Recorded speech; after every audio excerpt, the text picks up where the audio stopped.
premeditated power grab and a military coup against the sovereignty of the Ugandan people,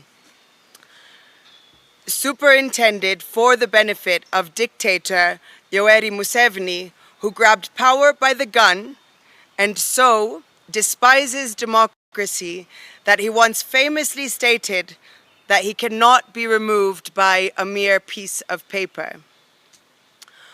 On January 15th, he transformed stand for the people's will, as spelt out in the Ugandan constitution, into a criminal enterprise by using the ballot as a smokescreen to continue his brutal military occupation and family cabal. The 71.61% algorithm, a manufactured fiction. The announced results are the product of centralized forgery.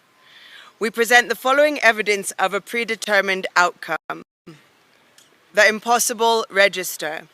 The Electoral Commission, EC, inflated the National Voter Register to 21.6 million voters to match the National Resistant Movement's, NRM, fabrications, with the ruling party having claimed earlier that it had a membership of 20.1 million. By this claim, the NRM membership register grew by over 100% from the 8 million members that were known as of the 2021 elections. This kind of growth is not only statistically impossible, but also grossly fraudulent. Independents by civil society groups and political parties confirm that the Electoral Commission register is poisoned with duplicates, some people appearing over 50 times to match up with the NRM register fraud. In other cases, biodata of deceased persons, minors, and ghosts, people totally unknown, were identified. The preset target. After shifting his narrative in late 2025 to claim 2.7 million votes were stolen from him, Museveni, in 2021, Museveni deployed an algorithm designed to hit a 70+% threshold. This was a coronation by calculation, not a count. In early 2025, Museveni claimed that Bobi Wine had robbed him of 1 million votes in the 2021 election. At the peak of the campaigns in November 2025, he increased his claim to 2.7 million votes.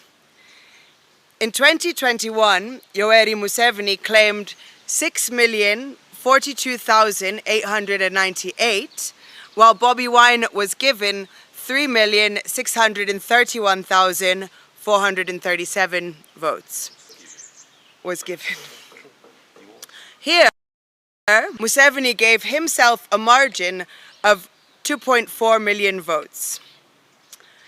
In the 2026 elections, Yoweri Museveni claimed 7,946,772 votes against Bobi Wine's 2,741,238 votes. The margin this time around is 5.2 million votes. The difference between the two margins of 2.4 million in 2021 and 5.2 million in 2026 is 2.7 million, the exact figure which Museveni says he was robbed of in the last elections. This can only be possible by a special algorithm of a predetermined result. A chorus of threats. And then you're next.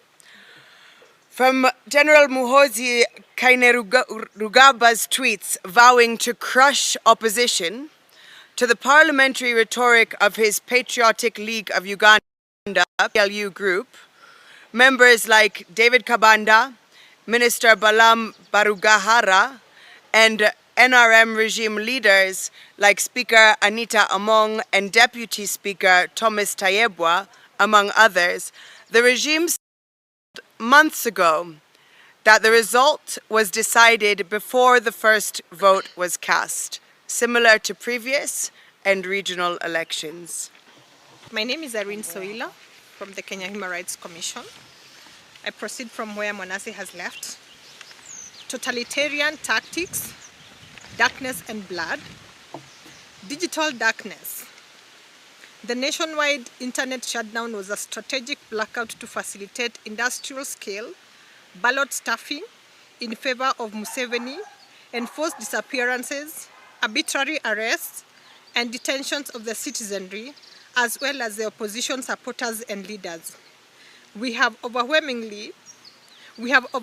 evidence of Electoral Commission, EC officials, security forces, and the Ghetto Brigade militia critiquing ballots in favor of Museveni while the world was blinded.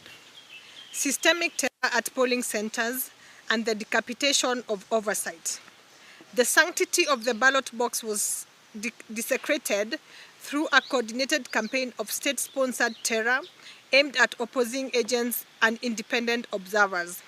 In a blatant display of electoral fraud, agents of the National Unity Platform, NUP, were systematically chased away from polling stations prior to voting or abducted immediately after to prevent them from witnessing the tallying process. We condemn the lawless falsification of declaration of results forms and the only primary evidence of the people's will, which were violently stolen from agents by security operatives. The intimidation extended to the voters themselves. In districts like Mitiana and Butambala, citizens were scattered from their designated polling stations by force to facilitate full-scale daylight ballot stuffing by placing Robert Changulai, Bobby Wine under house arrest and abducting key supervisors like NUP Electoral Commission Chair John Sebufu and other NUP coordinators and vice presidents. The regime ensured that the counting process was a one-sided, fraudulent exercise conducted in total darkness. The unprecedented and illegal militarization of the democratic process. We witnessed a chilling transition from a civilian election to a total military occupation, masterminded by a family cabal. The involvement of the Ugandan People's Defense Forces, UPDF, and special security units were beyond security and moved into active criminal interference, violating both Ugandan and international human rights laws. This militarization was characterized by a wave of high-profile arrests and enforced disappearances, including the arrest of NUP Vice President Honorable Lina Zedriga from her home in Gayaza, the abduction of Honorable Bright Muhuza, Mbarara South candidate, and Jacqueline Tukamushabe. The January 15, 2026 exercise was not an election. It was a military operation designed to bypass the biometric voter verification kits, which were deliberately sabotaged despite costing billions to allow the Electoral Commission to announce results at the National Tallying Center that bore no resemblance of the actual declaration of results forms from the ground.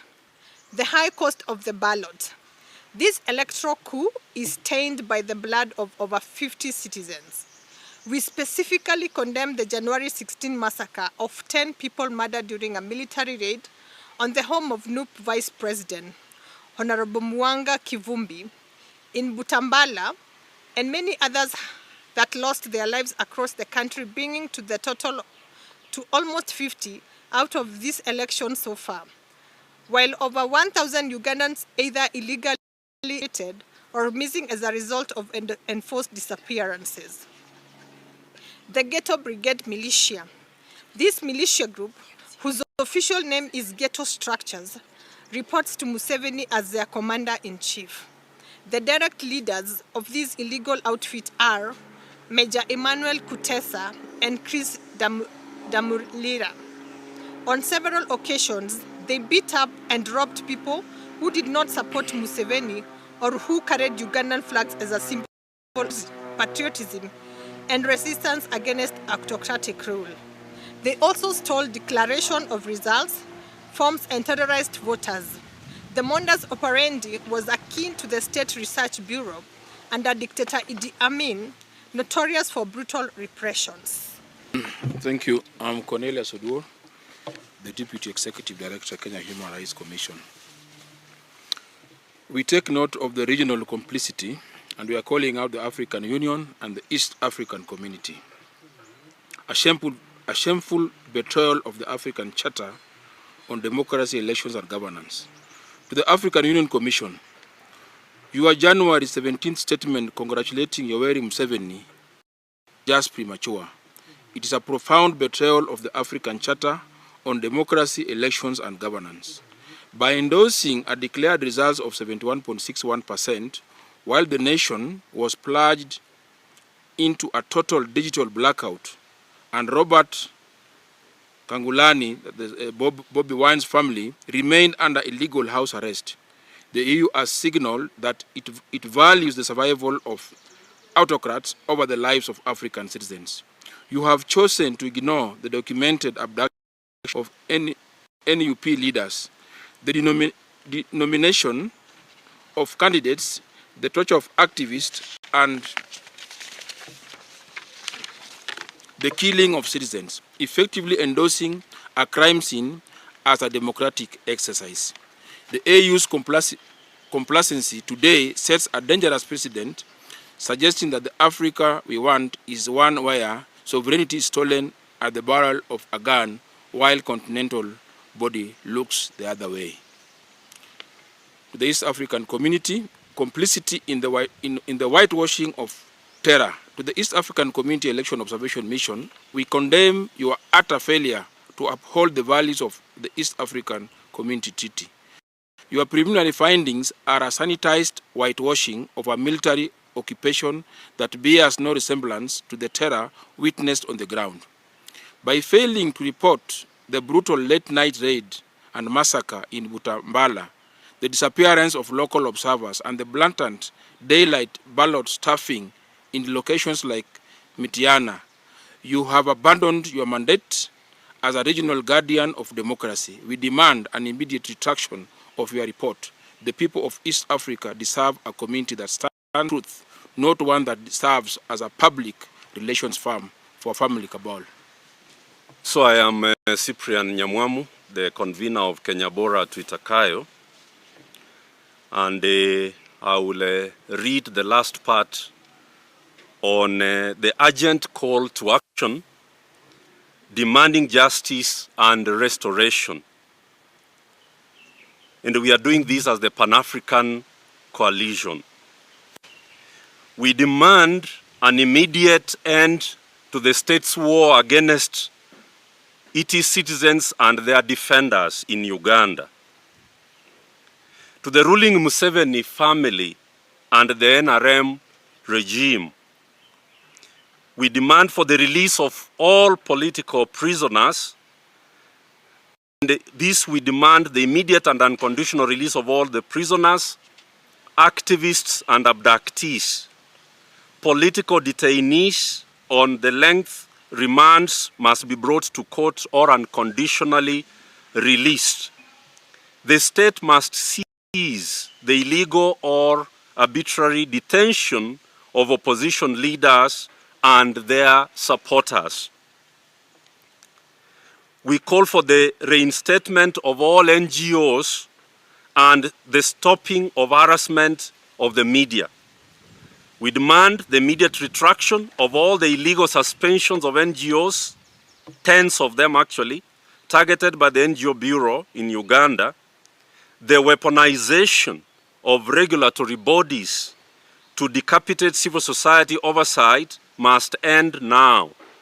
We also demand an immediate halt to the harassment, surveillance, and intimidation of CSOs, activists, the media, and the political opposition. The press must be allowed to report without the threat of closure or physical violence. The Ghetto Brigade militia. We demand the immediate disbandment of the Ghetto Brigade and the arrest of its leaders, such as Army officers Major Emmanuel Kutesa and Chris. To the international community, solidarity without sanctions is merely complicity. We demand the immediate imposition of global travel bans and asset freezes against the architects of this electoral fraud and the heads of the security agencies overseeing this state-sponsored repression, including all the members of the Museveni family cabal, who are spread all over the world, and they are all known. The world must stop subsidizing a dictatorship that uses the tools of democracy to dismantle it and to mock it, actually. To our comrades and compatriots, the people of Uganda, we today, as the Pan-African group, urge you not to lose heart in your struggle for freedom, dignity, and progress. Your resolve to break free from decades of military dictatorship and family rule is just and necessary, and you are at the dawn of breaking through. The sovereignty of Uganda belongs to its citizens, not to a cabal. Stay steadfast in your pursuit of a nation governed by the will of the people rather than the power of the gun. To our fellow Africans, Ugandans, not the Museveni family's military regime, need your urgent support in this dark hour for continental democracy. We call on you to stand with the Ugandan people in their continued push for liberty, dignity, and a system of governance underpinned by the rule of law. African problems require African solidarity that prioritizes the people over the protection of dictators. We must recognize that the erosion of democracy in one nation threatens us all. If we do not act now, we are the next victims. Dictators collaborate to refine their methods of repression. Africans must also join hands to resist and dismantle autocracy across our borders. The fight for freedom in Kampala is a fight for the future of our continent, and you know that Tanzania is unfinished business. A few months ago we were here talking about Tanzania. It is unfinished business, and the solidarity has to continue to strengthen for the sake of liberating all of Africa. In conclusion, the regime, the Museveni family military regime, believes that hacking the internet, arresting civic actors, and deploying a militarized electoral coup against the citizens of Uganda, they can control the narrative. They are wrong.